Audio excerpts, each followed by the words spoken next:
Graça e paz da parte de Deus, nosso bondoso, eterno e bendito Pai, e de Jesus Cristo, nosso Senhor e Salvador. Meus queridos irmãos, nós hoje queremos dar continuidade ao estudo que temos feito de 1 aos Coríntios, capítulo 15, pois este capítulo da Palavra de Deus contém um ensino sobre a ressurreição dos mortos, o qual não encontramos em nenhuma outra parte da Bíblia. Essa doutrina ela é muito bem explicada pelo apóstolo Paulo aqui, e os argumentos que ele nos fornece nos mostram claramente que Jesus Cristo sim ressuscitou dos mortos e que também, ao final da segunda vinda de Cristo, todos os mortos também irão ressuscitar. Essa esperança cristã, o crente vai viver para sempre. Então eu convido a todos a fazermos a leitura do texto, 1 aos Coríntios, capítulo 15, versículo 20. O texto será projetado em tela. Nós vamos então proceder à leitura. 1 aos Coríntios, capítulo 15, versículo 20. Pois está escrito assim: Mas, na verdade, Cristo ressuscitou dentre os mortos, sendo ele o primeiro entre os que faleceram. Porque assim como a morte veio por um homem, também por um homem veio a ressurreição dos mortos. Pois assim como em Adão todos morrem, do mesmo modo em Cristo todos serão vivificados. Cada um, porém, na sua vez. Cristo, as primícias, Cristo primeiro, e depois os que lhe pertencem na sua vinda. Então virá o fim. Quando ele entregar o reino a Deus, o Pai, quando houver destruído todo o domínio, toda a autoridade, todo o poder. Porque é necessário que ele reine, até que tenha posto todos os inimigos debaixo de seus pés. E o último inimigo a ser destruído é a morte. Pois sujeitou todas as coisas debaixo de seus pés.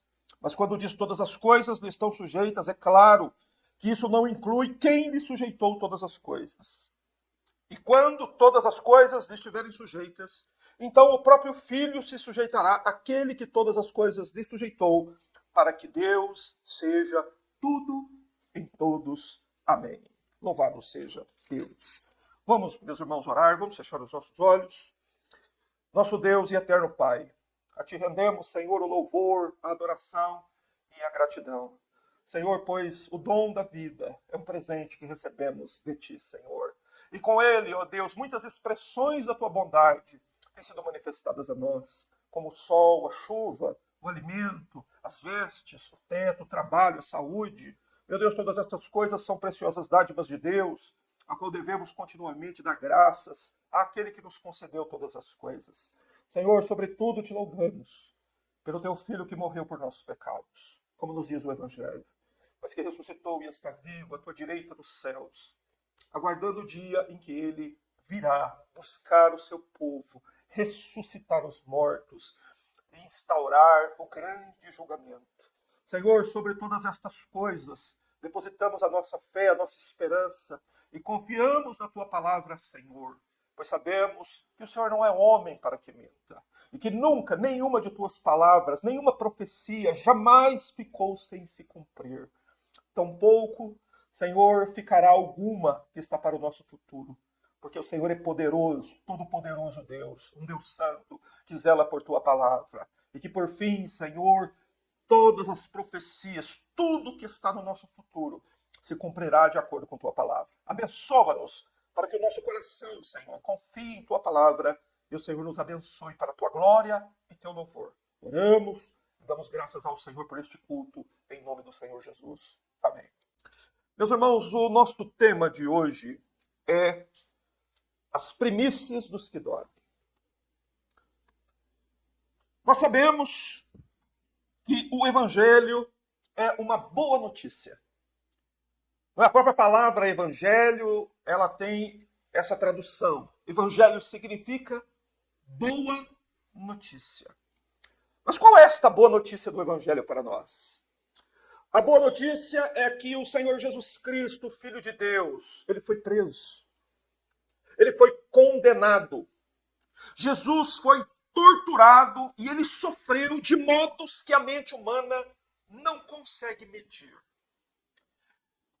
E o Evangelho comunica que também Jesus Cristo morreu a morte mais brutal, mais agônica, mais vergonhosa que os inimigos dele puderam fornecer a ele.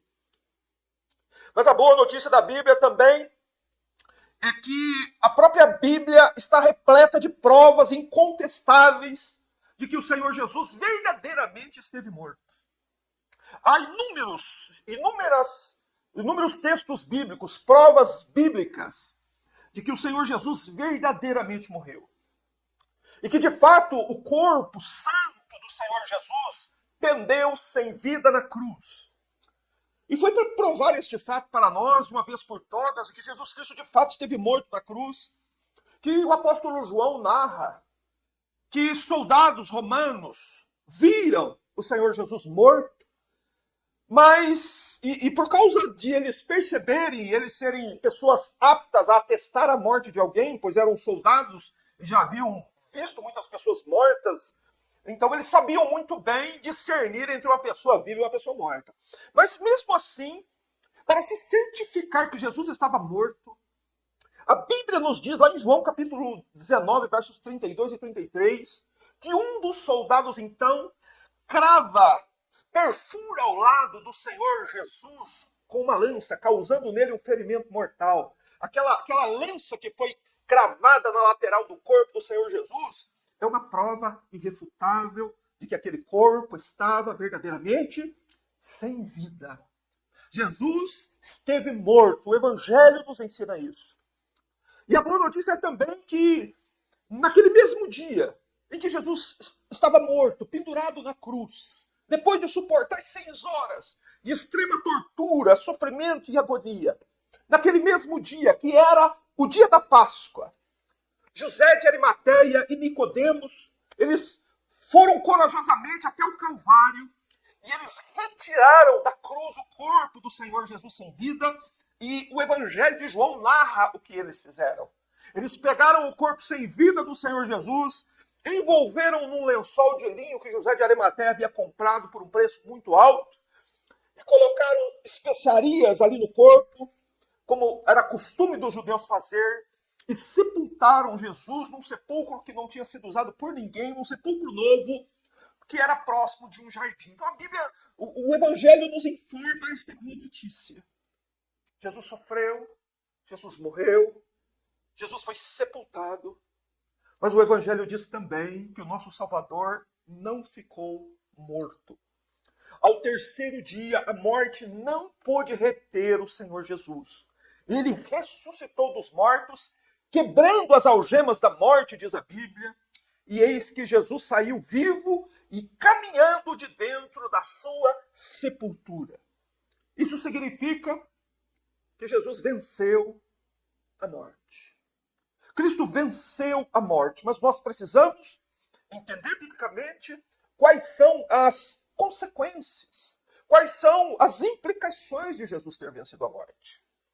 Pois o próprio Senhor Jesus, depois de vencer a morte, ele permanece ainda 40 dias aqui neste mundo, com um corpo ressuscitado, mas um corpo que, embora pudesse ser tocado e sentido, porque os discípulos puderam fazer isso, era um corpo que não precisava de portas para entrar e para sair. É um pouco complexo da nossa mente entender o corpo da ressurreição, mas é assim que a Bíblia ensina que é, e assim a palavra nos informa que Jesus permaneceu ainda 40 dias, e Jesus apareceu a centenas de pessoas. O apóstolo Paulo diz aqui em 1 Coríntios 15, 6, que ele apareceu a cerca de 500 pessoas de uma vez só. Ele apareceu vivo, ressurreto, lá no meio. E quando o apóstolo Paulo escreveu 1 Coríntios, boa parte destas pessoas que viram o Senhor Jesus vivo, elas ainda estavam vivas também. Mas o Evangelho afirma além disso. O Evangelho vai além. Diz que depois desses 40 dias, o Senhor Jesus foi elevado às alturas e assentou-se no trono de Deus lá no céu. E o Evangelho, a boa notícia é, o Filho de Deus que morreu e ressuscitou e subiu aos céus, ele vai voltar. Ele virá a segunda vez. Mas qual será o propósito do retorno? Por que ele voltará a este mundo? Não é? Que o tratou com tanto desprezo, que o insultou de tal forma, que o desprezou, e o entregou, o assassinou numa cruz. Por que ele voltará a este mundo? Esse é um detalhe que nós devemos prestar bastante atenção, devemos relembrar sempre. Há uma necessidade de Jesus Cristo voltar aqui. E por que ele diz que ele vai voltar? Dentre as coisas que ele virá fazer, há uma que é justamente o centro da fé cristã. O próprio Senhor Jesus disse em João, capítulo 5, versos 28 e 29, ele dizendo as próprias palavras de Cristo, ele disse assim: não vos admireis disso, porque virá a hora em que todos os que estão nos sepulcros ouvirão a sua voz e sairão. Então Jesus disse que eles não deveriam se admirar do que Jesus havia falado antes, que era a questão da ressurreição espiritual dos homens, que os homens podem nascer de novo enquanto estão vivos. Mas que os homens devem se admirar disso. Que virá uma hora em que todos os que estão nos sepulcros ouvirão a voz dele mesmo e sairão dos sepulcros. E Jesus continua no verso 29 dizendo: os que tiverem feito bem sairão para a ressurreição da vida, e os que tiverem feito mal para a ressurreição da condenação. Então, evidentemente, que o próprio Senhor Jesus, com suas próprias palavras, que são mais firmes do que o céu e a terra, pois ele disse que os céus e a terra passarão, mas as palavras dele não irão passar. Ele mesmo disse que vai chegar uma hora que todos os sepulcros se abrirão, tanto dos que fizeram bem quanto os que fizeram mal, tanto os salvos quanto os perdidos ressurgirão dos túmulos no mesmo dia. Que dia é esse? É o dia em que Jesus Cristo vai retornar ao mundo. Jesus Cristo vem para ressuscitar todos os mortos. Mas é claro que esta crença da ressurreição dos mortos, sempre, desde a antiguidade, sempre foi considerado um absurdo pelos homens. Os gregos antigos, que viveram há milênios antes de Jesus, eles consideravam um absurdo alguém falar sobre ressurreição de mortos. E até hoje, quando você fala a respeito disso com as pessoas, para elas soa o mais completo absurdo. Que aquela pessoa que ela viu ser enterrada, que já faz 50 anos, 60 anos, que já não, só se tem o pó, de que essa pessoa vai ressuscitar. As pessoas não acreditam nisso, porque elas não creem no Evangelho. O Evangelho é a boa notícia, que o homem deve crer e ser salvo. Porém, as pessoas não acreditam que os mortos ressuscitarão. Assim como era na Grécia Antiga, era também nos dias do Senhor Jesus, e continua sendo até hoje essa incredulidade dos homens com relação à questão da ressurreição dos mortos. E obviamente que não é apenas uma questão de incredulidade também. Não é apenas que as pessoas não acreditam. Elas não querem que isto ocorra. Você entende? Não é uma questão apenas da incredulidade. As pessoas não apenas descreem da Bíblia. Elas não querem que aquilo que a Bíblia diz se cumpra. Sobretudo com relação à vida depois dessa. Meus irmãos, todavia, a ressurreição dos mortos é o centro da mensagem salvadora do Evangelho. Não existe Evangelho sem mensagem, sem a doutrina da ressurreição. Não existe salvação sem entender a ressurreição. Esse é o assunto, claro do Evangelho, é o assunto desse texto capítulo que o apóstolo Paulo escreveu. E por que Paulo escreveu 1 Coríntios 15, falando exclusivamente em todo o capítulo sobre a ressurreição dos mortos? Ele escreveu porque havia alguns lá da igreja de Corinto, nos dias do apóstolo Paulo, que eles haviam cometido um terrível engano com relação a essa doutrina. Alguns achavam lá na igreja de Corinto que eles podiam acreditar que Jesus Cristo ressuscitou. Mas eles não acreditavam que haveria uma ressurreição de todos os mortos. Então eles acreditavam que ressurreição era algo exclusivamente que aconteceria com o corpo do Senhor Jesus e com nenhum outro corpo depois desse. Assim alguns de Corinto estavam pensando. Por isso o apóstolo Paulo escreve este capítulo robusto. É uma parte da Bíblia em que respostas sobre a ressurreição são encontradas com muita clareza, com muita profundidade, e as respostas aqui são muito completas e fazem com que nós entendamos com clareza esta doutrina tão contrária à racionalidade humana. Mas para nós entendermos por que Paulo está corrigindo a igreja de Corinto, nós precisamos nos lembrar que a pregação de Paulo em Corinto não foi a primeira pregação de Paulo na Grécia. Corinto ficava na Grécia.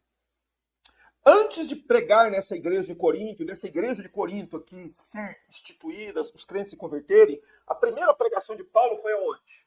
Foi em Atenas. Está lá no livro de Atos 17. Qual foi o tema da pregação de Paulo em Atenas? O mesmo tema que ele pregou em Corinto. Ou seja, Paulo não pregava outra coisa. O que Paulo pregou? Sobre Jesus e a ressurreição dos mortos. Paulo pregou para a capital intelectual do mundo da época sobre a doutrina da ressurreição dos mortos. Qual foi a reação dos atenienses à doutrina da ressurreição? Eles zombaram de Paulo. Está lá em Atos 17, 32. Eles zombaram. Quando Paulo anunciou a Cristo e a ressurreição, eles zombaram de Paulo. Então, os atenienses reagiram dessa forma por quê? Porque a ideia da ressurreição para um grego parece loucura. Assim como para um brasileiro comum parece loucura. Assim como um coração não convertido parece loucura. E a Bíblia diz que as coisas de Deus parecem loucura para aqueles que perecem. E foi exatamente assim que eles reagiram, né, com total descrédito.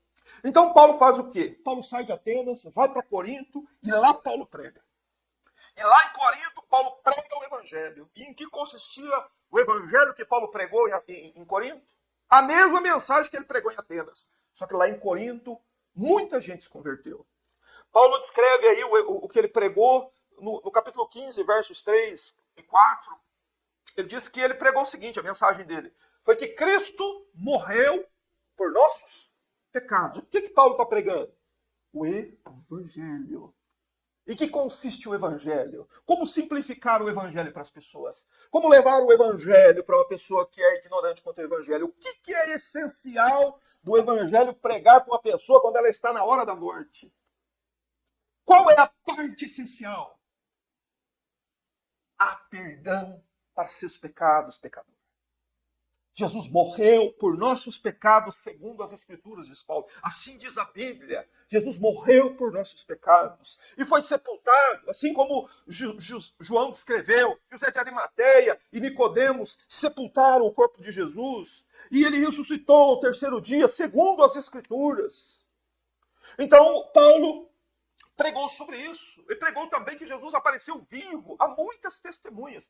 Então é nisso que consiste a mensagem salvadora de Deus. O que salva uma alma, meus irmãos, dos seus pecados? E o que salva uma alma do julgamento de Deus? Crer nisso. Oh, meu querido, houve um Salvador todo-poderoso que morreu por seus pecados e que foi sepultado por tua causa.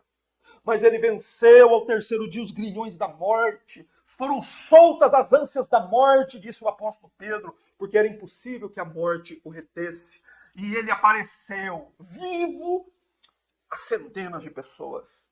Irmãos, o evangelho pregado consiste em anunciar fatos históricos. Fatos que a Bíblia trata como fatos. Porque a Bíblia é a palavra de Deus. Então, aqui está a própria essência do Evangelho. O Evangelho anunciado por Paulo foi recebido e crido pelos crentes de Corinto. E ali, muitos foram salvos, tornaram-se novas criaturas. Mas o que foi acontecendo com o passar dos anos? Que é muito comum e acontece frequentemente com crentes.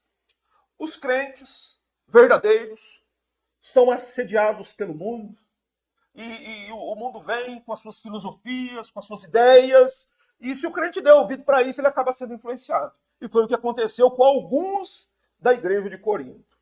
Vai acontecer, essa influência, ela penetrou em alguns da igreja a ponto de alguns da igreja de Corinto crerem numa parte do evangelho e não crer na outra parte do evangelho. Ok? Então há um versículo-chave aqui, que mostra para nós a razão de Paulo escrever o extenso capítulo, que é o verso 12. Presta atenção, porque nós temos que partir de uma continuação para entendermos o que ele diz a partir do verso 20. Paulo diz, se Cristo está sendo pregado continuamente como ressurreto dentre os mortos, como dizem alguns dentre vós que não há ressurreição dos mortos. Então esse é o versículo chave do capítulo. Paulo faz uma pergunta à igreja. Se Cristo está continuamente sendo pregado entre vocês como ressurreto dentre os mortos, como que alguns de vocês podem duvidar que existe ressurreição dos mortos?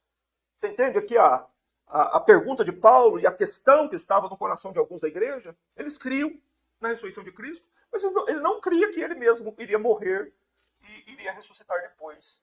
E Paulo diz que isso é uma coisa incoerente e que não faz sentido. Não é? Porque Jesus Cristo veio como um homem.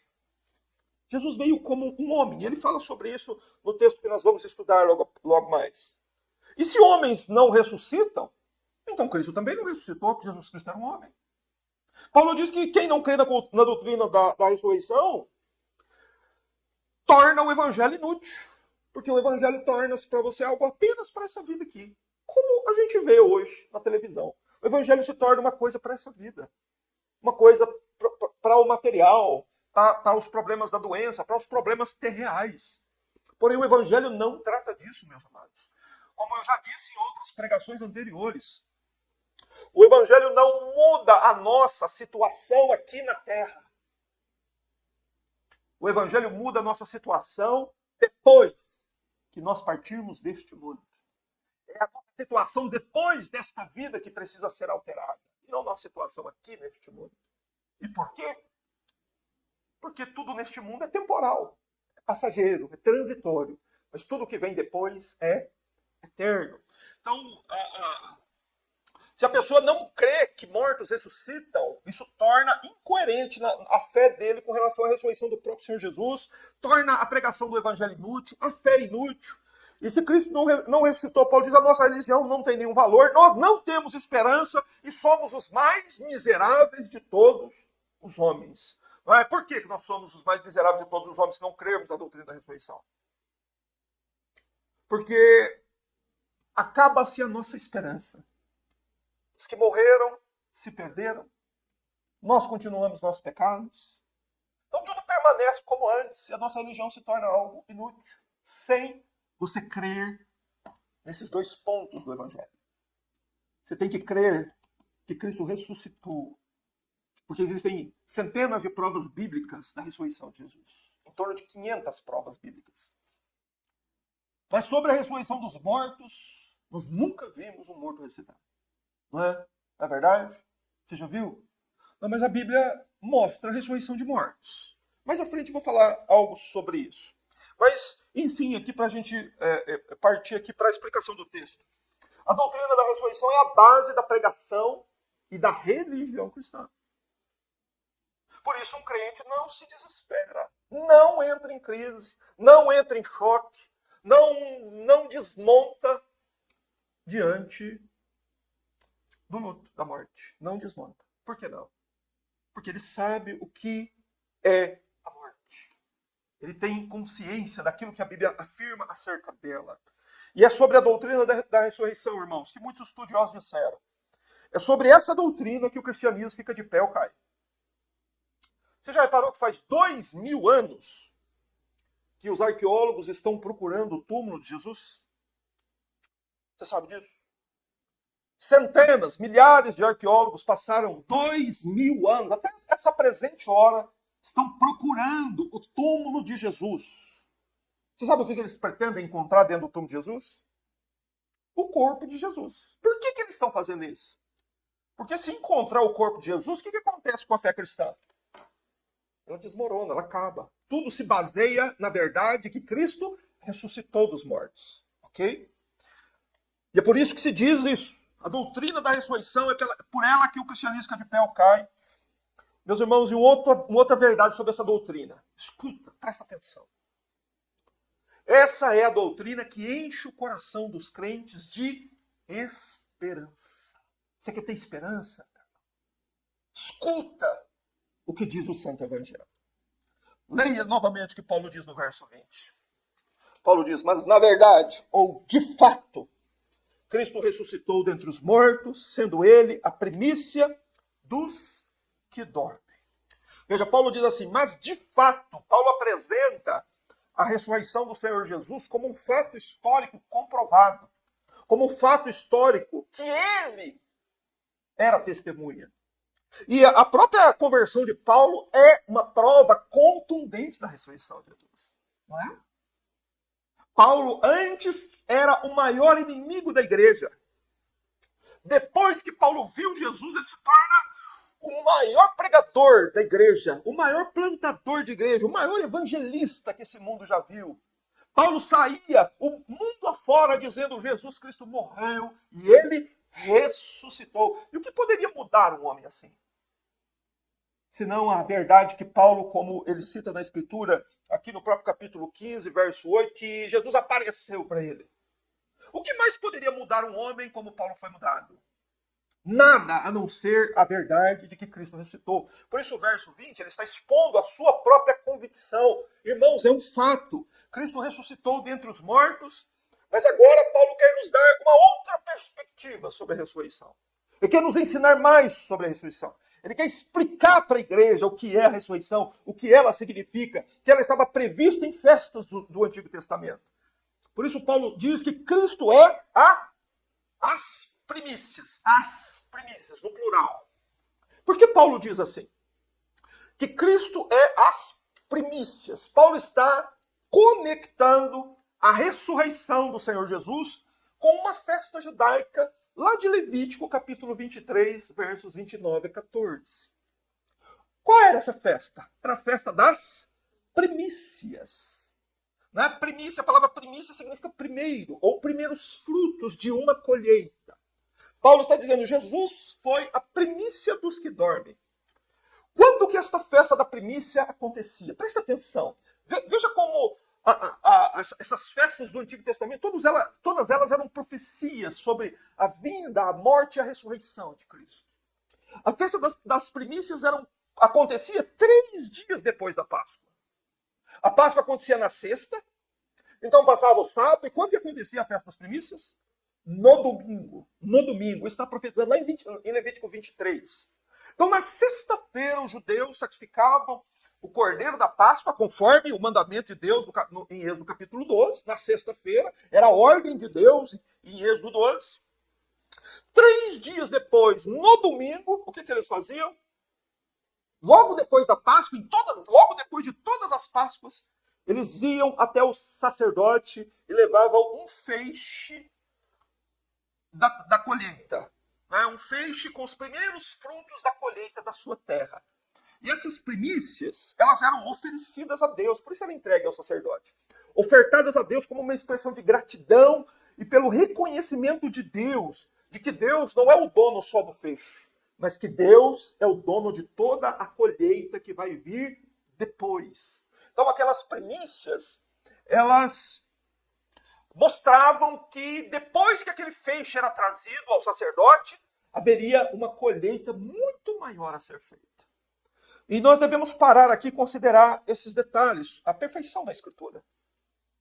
Veja como a Escritura, ela se cumpre perfeitamente. Jesus Cristo é o Cordeiro Pascal. E ele morreu quando? Quando foi que Jesus morreu? Ele morreu na Páscoa. Você se lembra? Na sexta-feira, era o dia de sacrificar o Cordeiro da Páscoa. E a Bíblia diz que ele morreu exatamente como a festa da Páscoa previa. Ou seja, a festa da Páscoa era uma profecia sobre a cruz, o sacrifício de Cristo. E Jesus Cristo também é a primícia dos que dormem, diz Paulo aqui. Ou seja, Jesus Cristo ressuscitou ao 3º dia, assim como previa a festa das primícias. Então todas aquelas festas do Antigo Testamento apontam para Cristo e apontam para a cruz de Cristo, para o sacrifício de Cristo. Então naquele domingo de manhã, quando a Bíblia diz que Jesus saiu do túmulo e apareceu primeiro a Maria Madalena, naquele domingo, como um domingo desse de manhã, que nós estamos aqui, enquanto Cristo caminhava para fora da sepultura, vivo e ressurreto, o que os judeus estavam fazendo? Naquele mesmo domingo, eles estavam comemorando a festa das primícias, tá certo? E é em referência a tudo isso que Paulo usa essa palavra aqui. Os primeiros frutos de uma colheita anunciam que em seguida haverá uma grande colheita. Que aquela primícia é uma amostra do que virá em grande escala logo depois. Então a ressurreição de Cristo prova para nós, é um prenúncio de uma grande colheita que está por vir. Mas em que consiste essa colheita? É o que Paulo continua explicando aqui no verso. Paulo diz que Jesus é a primícia dos que dormem. Veja só. Presta atenção. Nós já entendemos o que é primícia. Primícia é primeiros frutos ligado à festa das primícias lá de Levítico 23. Mas agora Paulo usa uma outra palavra difícil aqui, que é a palavra dormir. Jesus é a primícia dos que dormem. A palavra dormir usada por Paulo aqui, e lá naquela carta de Tessalonicenses, 1 Tessalonicenses 4, que nós estudamos recentemente, é um eufemismo para a palavra morte. Então, ao invés de Paulo dizer assim, Jesus é o primeiro dos que morreram, Jesus é o primeiro dentre todos os que faleceram, Paulo diz, Jesus é o primeiro dentre todos os que dormem. Né? E nós precisamos entender uma coisa. Se morrer é dormir, Jesus foi o primeiro a morrer? Não, muitos homens já morreram antes dele. Muitos homens morreram depois dele. O que significa Jesus ser o primeiro entre todos os que dormem? Desde o Antigo Testamento nós já vimos mortos ressuscitarem. O Antigo Testamento cita 3 ressurreições. No Novo Testamento cita 3 ressurreições mais conhecidas por nós. Quem ressuscitou no Novo Testamento? Quem estava dormindo e ressuscitou no Novo Testamento? Quem estava morto e ressuscitou? A filha de Jairo, o filho da viúva de Naim e Lázaro, irmão de Marta e Maria. Não confunda com Lázaro da história do rico e Lázaro. Lázaro, irmão, todos esses ressuscitaram. Então veja só, houveram pessoas que morreram antes de Jesus e houveram pessoas que ressuscitaram antes de Jesus. Só que todas essas pessoas que estavam mortas e que foram ressuscitadas, no futuro, o que aconteceu? Elas morreram de novo. Portanto, Jesus, ele é a primícia, o primeiro dos que morreram, mas no sentido em que ele foi o primeiro a morrer, ressuscitar e continuar vivo para sempre. Jesus é o primeiro a morrer, ressuscitar, estar vivo. Por isso ele é a primícia dos que dormem. Ele foi o primeiro a morrer, ressuscitar e permanecer vivo para sempre. E aqui é a ideia que Paulo quer ensinar.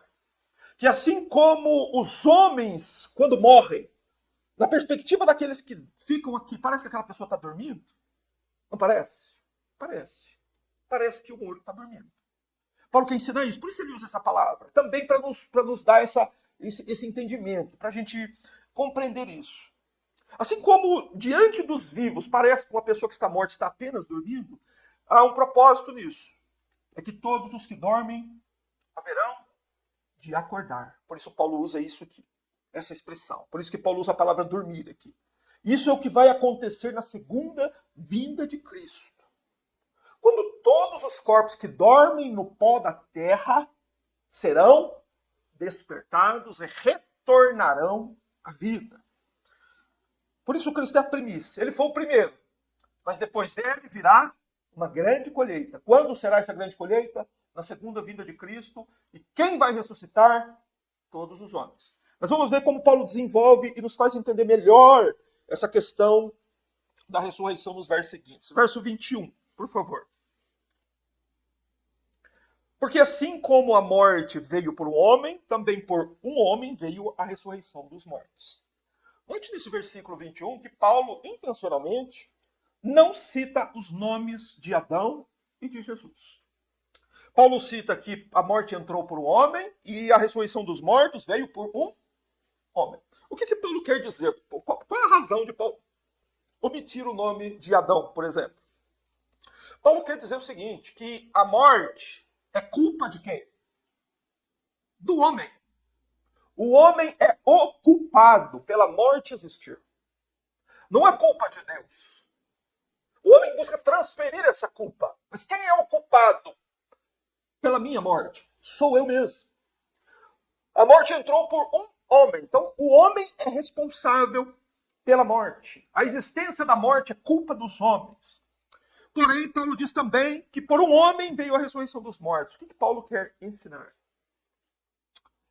Que os efeitos da morte serão revertidos também por um homem, Jesus Cristo, homem, pelo Filho do homem, quando ele chegar.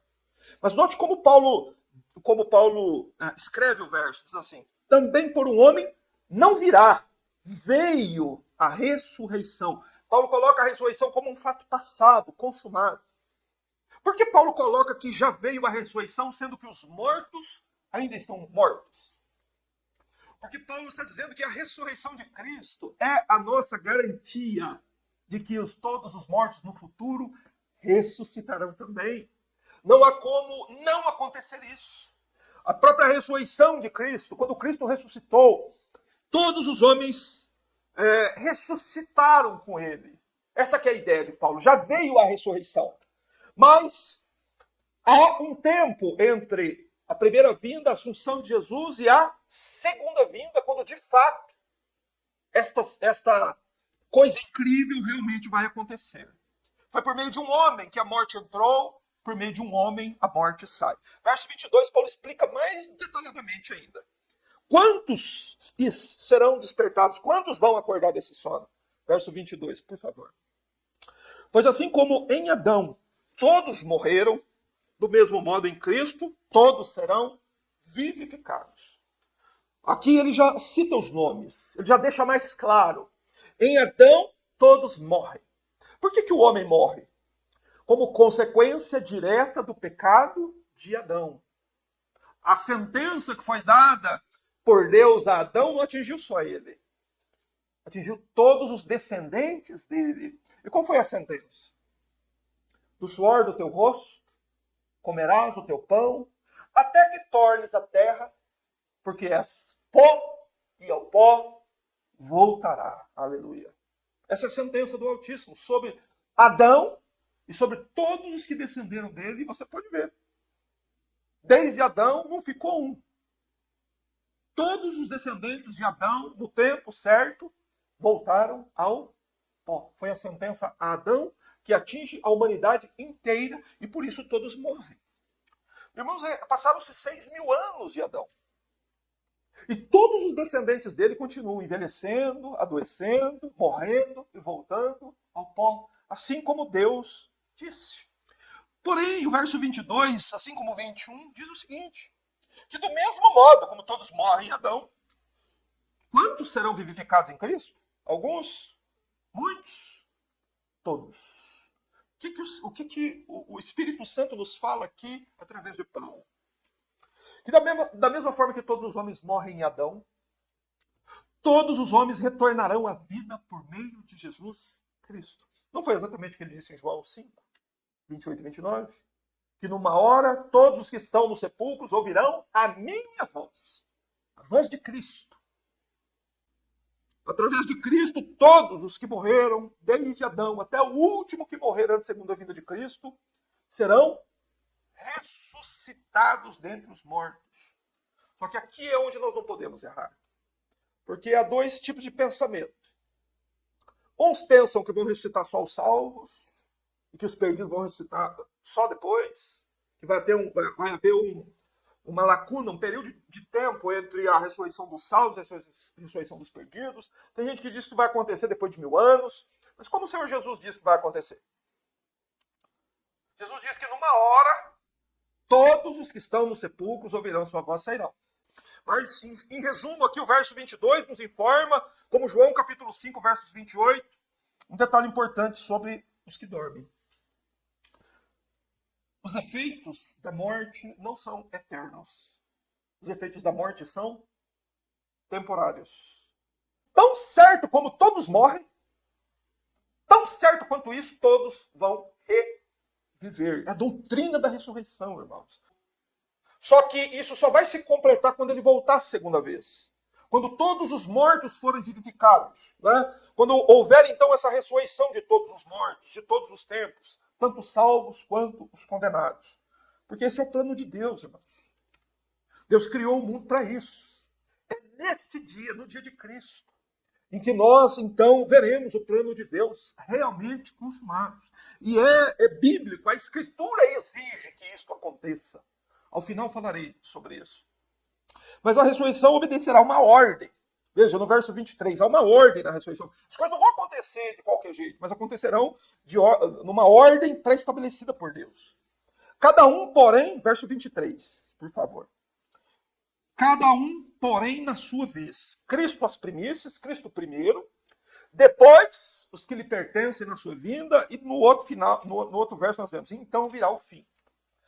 No outro capítulo. É importante ressaltar esse ponto aqui. Há uma ordem na ressurreição. Cristo as primícias. Por isso, Jesus foi o primeiro a morrer, ressuscitar e continuar vivo.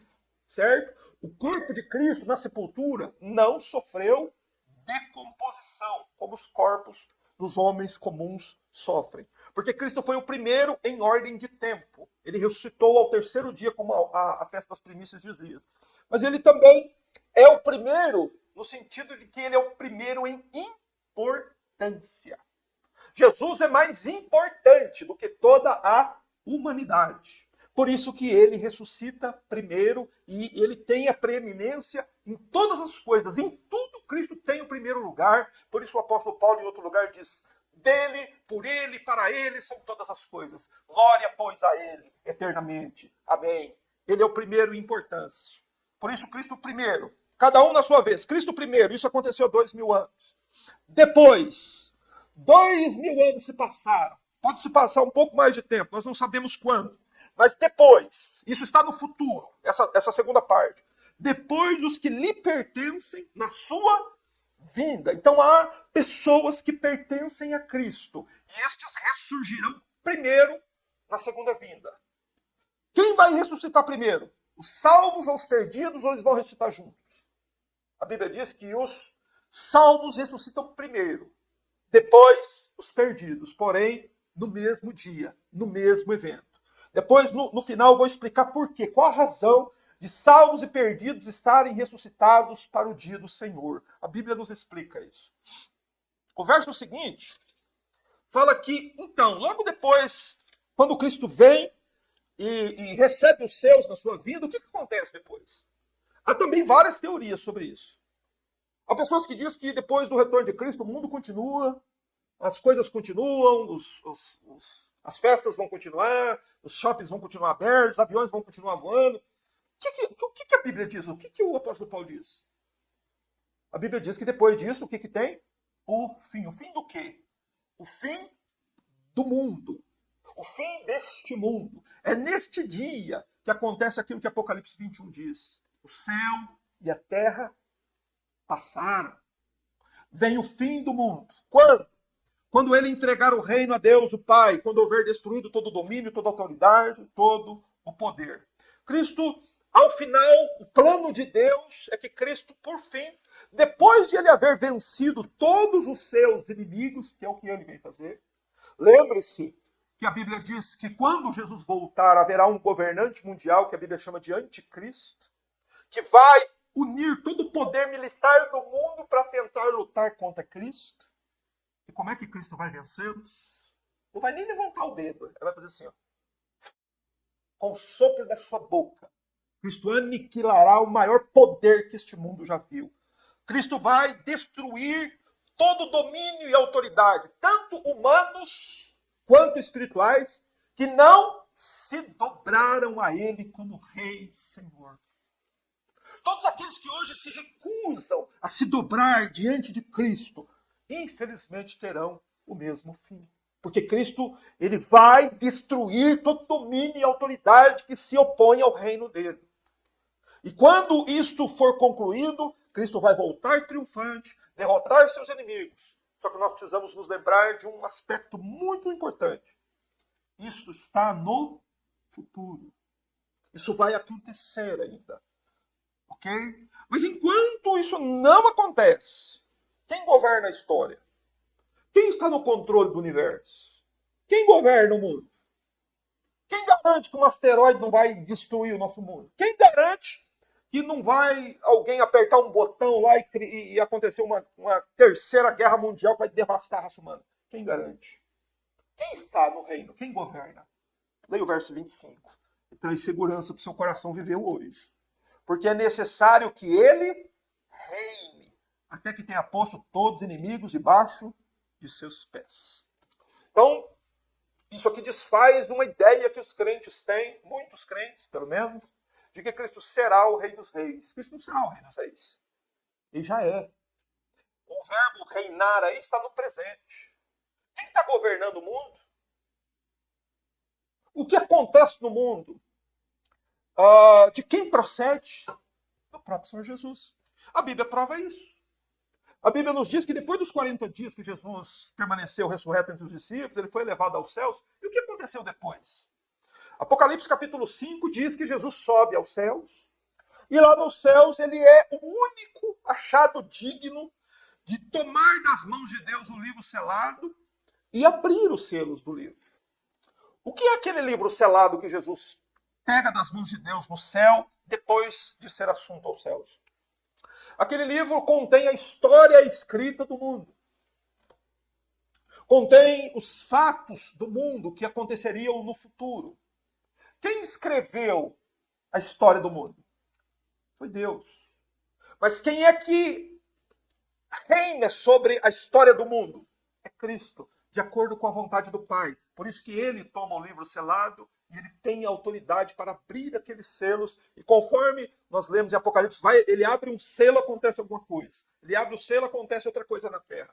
Então aquele livro selado não é o livro da vida, é o livro da história futura do mundo que já está escrita por Deus. E isso é segurança para nós, irmãos. Sabe por quê? Significa que a história está caminhando para um desfecho. E as coisas estão acontecendo agora, lá no Oriente Médio, as coisas estão acontecendo lá na Europa, as coisas estão acontecendo no Brasil, seca, chuva, tudo que está acontecendo. O aumento da iniquidade, tudo que está acontecendo vai levar a humanidade, o tempo, a história humana para um desfecho final. E que desfecho é esse? O retorno glorioso do nosso bendito e fiel Salvador. Mas por último, Paulo diz que haverá um último inimigo que vai ser vencido. Qual é esse último inimigo? Está no verso 26, a morte. Por último inimigo a ser destruído é a morte.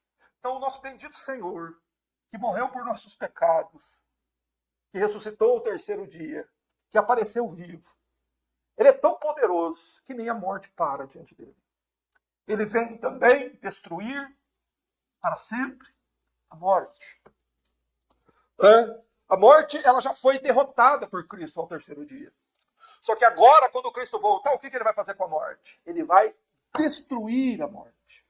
Por isso o santo apóstolo diz, numa passagem muito conhecida da igreja, ele faz uma pergunta para a morte. Ele pergunta, ó morte, onde está a tua vitória? Ó morte, onde está o teu aguilhão? Hoje, para nós, diante da nossa perspectiva atual, parece que a morte triunfa.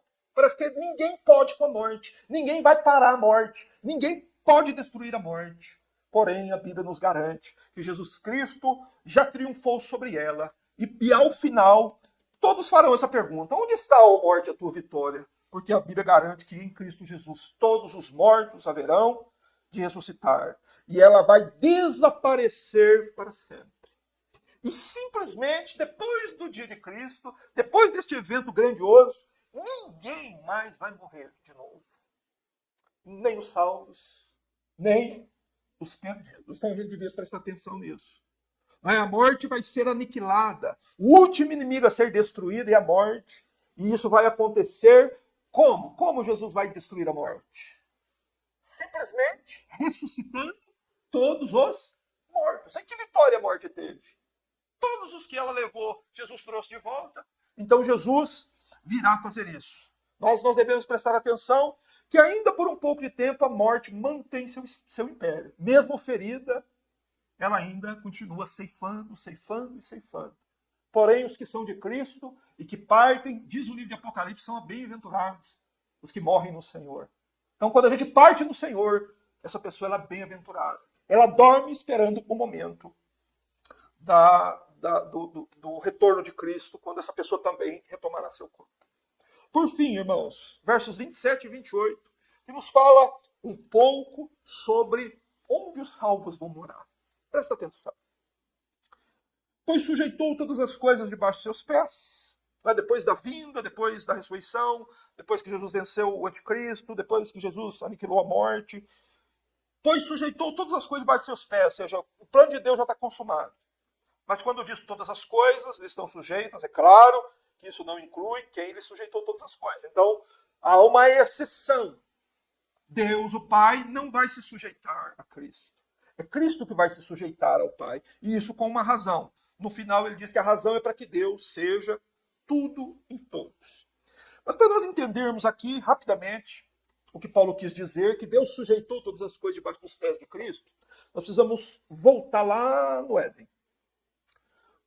Deus colocou a criação sob os pés de Adão. Deus colocou a criação sob a guarda de Adão. Deus colocou Adão no jardim para lavrar e para guardar o jardim. Deus colocou a criação sob responsabilidade de Adão. Mas Adão fracassou, e o que aconteceu com a criação de Deus? Ela geme até agora. Jesus, quando morre na cruz, ele redime almas de homens, corpos de homens, mas Cristo redimiu também a criação. Esta criação, Cristo redimiu lá na cruz. Por isso, depois do juízo final, o mundo vai ser um mundo renovado, restaurado. Por isso a Bíblia diz que Jesus é o Cordeiro de Deus que tira o pecado do mundo. O mundo a terra que Deus prometeu nos dar é uma terra sem pecado. Não é? É esta terra renovada, restaurada. E quem foi que tirou o pecado daqui? Jesus Cristo. Mas até o retorno dele o pecado continua aí. Mas depois de Cristo não haverá mais pecado aqui. O que será a terra? O que será esse lugar? A Bíblia diz, chama de novo céu e nova terra. Né? Será um lugar. A eternidade não vai ser aquela ideia que as pessoas têm de um lugar cheio de névoa e de gente tocando harpa. Esquece isso, é tolice. Isso é diabólico pensar assim. O céu será um lugar e um estado de felicidade eterna, um lugar palpável. Por isso que Deus devolverá os corpos dos que foram redimidos por Cristo. Porque será um lugar palpável. Só que será um lugar espiritual também. Ao mesmo tempo, uma coisa que a nossa mente já não concebe. E por que tem que ser assim? Porque Apocalipse diz que Deus vai vir morar conosco. Que os anjos habitarão conosco. Que Cristo será o nosso pastor. E que ele nos apacentará junto aos rios da água da vida. E que nós vamos morar numa santa cidade. Então essa é a ideia final, do desfecho final da história. Só que tudo isso faz parte da doutrina da ressurreição. Sem ressurreição a vida não faz sentido. A mente do homem entra em crise. O fim da vida é um episódio lastimável e triste. Mas diante da ressurreição, irmãos, o que nós temos? Esperança, louvado seja Deus. Eu quero encerrar só respondendo a pergunta: por que é necessário ao plano de Deus uma ressurreição de todos os mortos no dia do regresso de Jesus? Por que isso é preciso? Repetindo a pergunta: por que é necessário ao plano de Deus uma ressurreição de todos os mortos no dia do regresso do Senhor Jesus, no dia da segunda vinda de Cristo? A explicação está em Apocalipse 1:7. Eis que vem com as nuvens e todo olho o verá, até mesmo os que os transpassaram. E todas as tribos da terra se lamentarão sobre ele. Sim, amém. Amém. Então essa é a razão. A ressurreição é para que se cumpram as Escrituras. A Escritura tem esta profecia. Ele vem com as nuvens, assim como ele foi com as nuvens, ele voltará com as nuvens. Lembra lá do começo do livro de Atos? Que Jesus é assunto aos céus e ele desaparece numa nuvem e os discípulos ficam olhando para cima e anjos aparecem para eles e perguntam: "Olha, Galileus, por que vocês estão olhando para o céu? Este mesmo Jesus voltará do modo como o viste ir." Como é que Jesus partiu? Jesus partiu com seu corpo glorioso. Jesus partiu sendo elevado às alturas. Jesus partiu sobre as nuvens do céu. Como que ele vai voltar? Ele vai voltar com seu corpo glorioso. Ele vai voltar sobre as nuvens do céu, só que agora ele não vai voltar sozinho. Ele vai voltar com todos os anjos dos céus e as almas daqueles que dormiram com ele. Louvado seja Deus. Olha que esperança tremenda, irmãos. E a Bíblia diz o que vai acontecer então quando ele aparecer nas nuvens. Leia, perceba que está no singular a profecia. E todo olho o verá. O que significa todo olho o verá?